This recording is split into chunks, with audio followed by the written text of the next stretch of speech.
একদিন থেকে মুরগির বাচ্চা পালন করা সহজ। আপনি যদি সঠিক সময় সঠিক ওষুধ প্রয়োগ করতে পারেন, আর আপনি যদি জানেন কোন সময় কি ওষুধ প্রয়োগ করতে হবে। আজকের ভিডিওতে আলোচনা করব 1 থেকে 50 দিনের মধ্যে আপনি কি কি পদক্ষেপ নেবেন, আপনার মুরগির বাচ্চার মধ্যে কি কি ওষুধ প্রয়োগ করবেন। ওষুধ আমরা দুইটি কারণে প্রয়োগ করি। 1, রোগ হলে ওষুধ প্রয়োগ করি। 2, মুরগিকে সুস্থ রাখার জন্য ওষুধ প্রয়োগ করি। আজকের ভিডিওতে দুই ধরনের ওষুধের কথা বলবো। একটা হচ্ছে প্রয়োগ করতে হবে, যদি আপনি প্রয়োগ না করেন তাহলে আপনি বিপদগ্রস্ত হয়ে যাবেন, সমস্যাগ্রস্ত হয়ে যাবেন। আরেকটা হচ্ছে প্রয়োগ করতে পারেন, করলে ভালো, না করলে কোনো ক্ষতি নেই। যারা মুরগি পালন করছেন তাদের জন্য আজকের ভিডিওটা খুবই গুরুত্বপূর্ণ। আপনারা জানতে পারবেন 1 থেকে 50 দিন পর্যন্ত কিভাবে পালন করবেন, কি ওষুধ প্রয়োগ করবেন। আর যারা ভবিষ্যতে করবেন তারা যদি জেনে রাখেন তাহলে আপনারা উপকৃত হবেন। টেনে টেনে দেখলে কিছুই বুঝবেন না। অনেকে বলে বুঝতে পারি না, টানলে তো কিছুই বুঝবেন না।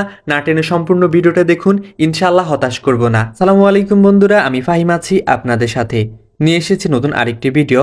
আজকের ভিডিওতে আলোচনা করব 1 থেকে 50 দিনের মধ্যে আপনারা যে যে ওষুধগুলো প্রয়োগ করবেন। আপনার মুরগির বাচ্চা ডিম থেকে ফুটেছে বা বাজার থেকে ক্রয় করে আনলেন, সর্বপ্রথম যে ওষুধটা ব্যবহার করবেন সেটা হচ্ছে লাইসোবিট। লাইসোবিট হচ্ছে একটি মাল্টিভিটামিন ওষুধ। মাল্টিভিটামিন বলতে অনেকগুলো ভিটামিন দিয়ে এই ওষুধটা তৈরি করা হয়েছে। সাথে আছে অ্যামাইনো অ্যাসিড, যা মুরগির বাচ্চার শরীরের গঠন করতে সাহায্য করে, মুরগির বাচ্চার রোগ প্রতিরোধ ক্ষমতা বৃদ্ধি করে। এই ওষুধটা 6 ঘন্টার পানিতে চালাবেন। মুরগির বাচ্চার 1 থেকে 6 দিন, এটাকে বলা হয় ব্রুডিং কাল। এই 1 থেকে 6 দিনের মধ্যে যে যে ওষুধের কথাগুলো বলবো অবশ্যই এই ওষুধগুলো প্রয়োগ করতেই হবে। এরপর হচ্ছে এক একজন এক এক ওষুধ ব্যবহার করে। কেউ হাইকোমক্স ওষুধ ব্যবহার করে, কেউ রেনামক্স ওষুধ ব্যবহার করে, কিন্তু আমি সবচেয়ে ভালো রেজাল্ট পাই সেফাওয়ানে। তাই আমি সাজেস্ট করি আপনারা সেফাওয়ান ওষুধটা ব্যবহার করবেন। সেফাওয়ান ওষুধটা একটানা 5 দিন পর্যন্ত চালাবেন। প্রতিদিন সকালে সেফাওয়ানের সাথে লাইসোবিট ওষুধটা দেবেন। একসাথে বলতে হচ্ছে একই পানিতে সেফাওয়ান ওষুধটাও দেবেন, লাইসোবিট ওষুধটাও দেবেন। এভাবে 1 থেকে 5 দিন পর্যন্ত ওষুধ প্রয়োগ করবেন। এখন কথা হচ্ছে এটা সুস্থ মুরগির বাচ্চাকে প্রয়োগ করবেন। এর মাঝে যদি অসুস্থ হয়ে যায় তাহলে ওষুধের পরিবর্তন ঘটতে পারে, কিন্তু সুস্থ মুরগিকে এই ওষুধগুলোই প্রয়োগ করবেন। যদি কোনো সমস্যা হয় এই ভিডিওটাতে এসে আপনারা কমেন্ট করবেন কি ওষুধ প্রয়োগ করবেন, আমি আপনাদের হেল্প করব, কথা দিলাম। এরপরে হচ্ছে 6 দিন বয়সে BCRDB ভ্যাকসিন করবেন। ভ্যাকসিনটা অবশ্যই চোখে করবেন। অনেকে BCRDB ভ্যাকসিনটা হচ্ছে পানির সাথে মিক্স করে খাইয়ে দেয়, এটা না করে চোখে দেওয়াটাই ভালো, তাহলে ভ্যাকসিনটা ভালো কাজ করে। ভ্যাকসিনের পর মুরগিকে লাইসোবিটের পানি খেতে দিবেন, না হলে AD3 পানি খেতে দিবেন। এরপর হচ্ছে থায়াবিন ওষুধটা প্রয়োগ করবেন। যদি থায়াবিন না থাকে তাহলে বিটা3, রিবোথিন এই ওষুধগুলো প্রয়োগ করবেন।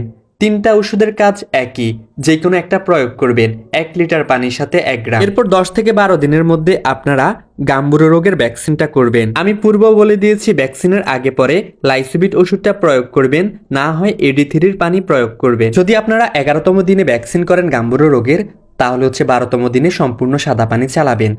13তম দিনে আপনারা একবেলা দিবেন PH।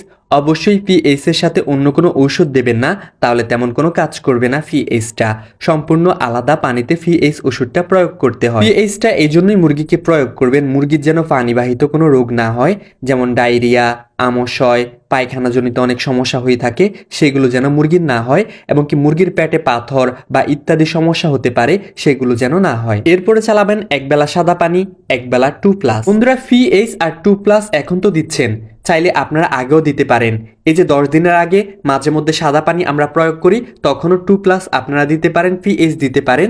দিলে সমস্যা নেই, দিলে ভালো, না দিলে সমস্যা নেই, কিন্তু এই সময়টা এসে আপনারা 2+ PH প্রয়োগ করবেন, তাহলে আপনাদের মুরগি ভালো থাকবে, সুস্থ থাকবে। এরপর 16তম দিনে আপনারা সম্পূর্ণ সাদা পানি প্রয়োগ করবেন।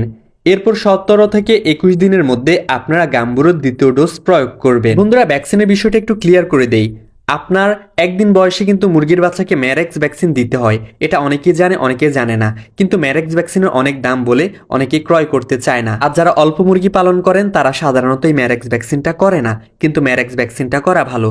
এরপর 6 দিন বয়সে আমরা BCRDB ভ্যাকসিন করি, তার সাথে রানীক্ষেত ব্রোনকাইটিস ভ্যাকসিনটা করা ভালো। অনেকে এটা করে, অনেকেই করে না। এরপর 11তম দিনে আপনারা গাম্বুরো রোগের ভ্যাকসিন করবেন। আবার যখন 16 থেকে 21 দিনের মধ্যে গাম্বুরো রোগের ভ্যাকসিন করবেন। আরেকটি বিষয় আপনাদের জানা জরুরি, অনেকেই ডিমের জন্য মুরগি পালন করে, আবার অনেকেই মাংসের জন্য মুরগি পালন করে।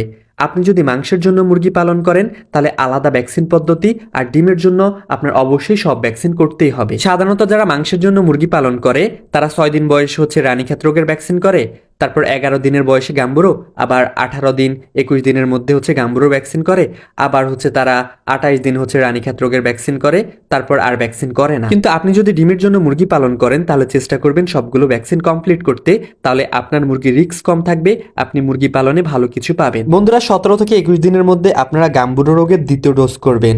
তারপরে ভ্যাকসিনের আগে পরে অবশ্যই লাইসোভিট ওষুধটি প্রয়োগ করবেন।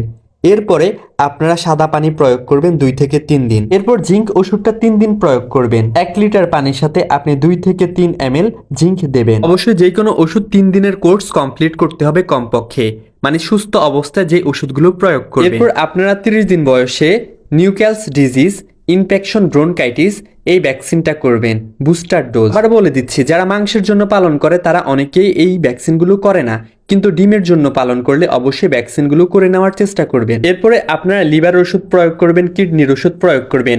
আপনারা চাইলে লিভার ওষুধ কিডনির ওষুধ এর আগেও প্রয়োগ করতে পারেন, কোনো সমস্যা নাই। লিভার ওষুধ কিডনির ওষুধ যে কোনো সময় প্রয়োগ করা যায়, এটা প্রয়োগ করলে ভালো, কোনো ক্ষতি নেই। লিভারের জন্য এক একজন মানুষ এক এক ওষুধ প্রয়োগ করে, র্যাস্টোলিভ, হ্যাপাটোনিক, লিভ 100, তো আমি বেশি র্যাস্টোলিভ ওষুধটাই প্রয়োগ করি।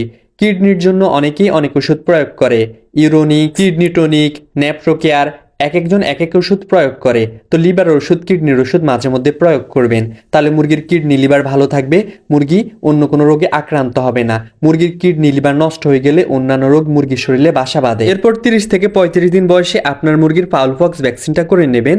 যদি এটা করে নেন তাহলে আপনার মুরগি ফাউল পক্স রোগে আক্রান্ত হবে না। আর মাংসের জন্য পালন করলে এই ভ্যাকসিনটা তেমন একটা প্রয়োজন নেই, ডিমের জন্য পালন করলে অবশ্যই করে নেবেন। এরপর বন্ধুরা আপনারা 35 দিন থেকে 40 দিনের মধ্যে আপনারা কৃমি ডোজ করে নেবেন। কৃমি হচ্ছে পরজীবী যা মুরগির শরীরের পুষ্টি গুণাগুণ খেয়ে বেঁচে থাকে। তো কৃমি ডোজের জন্য যে ওষুধটা প্রয়োগ করবেন, লেমিবেট বা অ্যাবিনেক্সবেট, প্যারাবেট, যে কোনো একটা ওষুধ আপনারা প্রয়োগ করতে পারেন। এরপর হচ্ছে 45 দিন বয়সে রানীক্ষেতের কিল্ড ভ্যাকসিনটা, এটা অবশ্যই করে নেবেন যদি আপনার ডিমের জন্য মুরগি পালন করেন। বন্ধুরা লাইসোভিট, তারপর সেফা-1 এগুলো ব্রুডিং চলাকালীন ব্যবহার করতেই হবে 1 থেকে 7 দিনের মধ্যে, নাহলে আপনারা বিপদগ্রস্ত হবেন।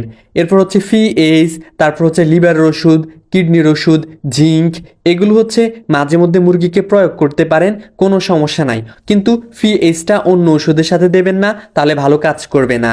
এই ওষুধগুলো মাঝে মধ্যে প্রয়োগ করবেন, যখন ইচ্ছে 3 দিনের কোর্স করবেন, আপনার মুরগি ভালো থাকবে, সুস্থ থাকবে। বন্ধুরা সুস্থ মুরগিকে এই নিয়মে ওষুধ প্রয়োগ করবেন।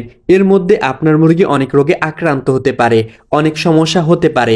অবশ্যই যদি মুরগির কোনো না কোনো সমস্যা হয় তাহলে ওষুধের পরিবর্তন ঘটবে, আপনি অন্যান্য ওষুধ প্রয়োগ করবেন, অবস্থা বুঝে ব্যবস্থা নেবেন, ব্যবস্থা নিয়ে ওষুধ প্রয়োগ করবেন। বন্ধুরা এতক্ষণ আপনাদের মাঝে ছিলাম আমি মোহাম্মদ ফাহিম হুসাইন। ভিডিওটা ভালো লাগলে লাইক করুন, কমেন্ট করুন, আপনার টাইমলাইনে শেয়ার করে রাখুন, হয়তো কোনো না কোনো সময় কাজে লাগতে পারে। আর প্লিজ স্বপ্নের কৃষি ইউটিউব চ্যানেলটি সাবস্ক্রাইব করে সাথে থাকবেন। ফেসবুক পেজ থেকে দেখলে পেজটি ফলো করে সাথে থাকবেন। আল্লাহ হাফেজ, আসসালামু আলাইকুম।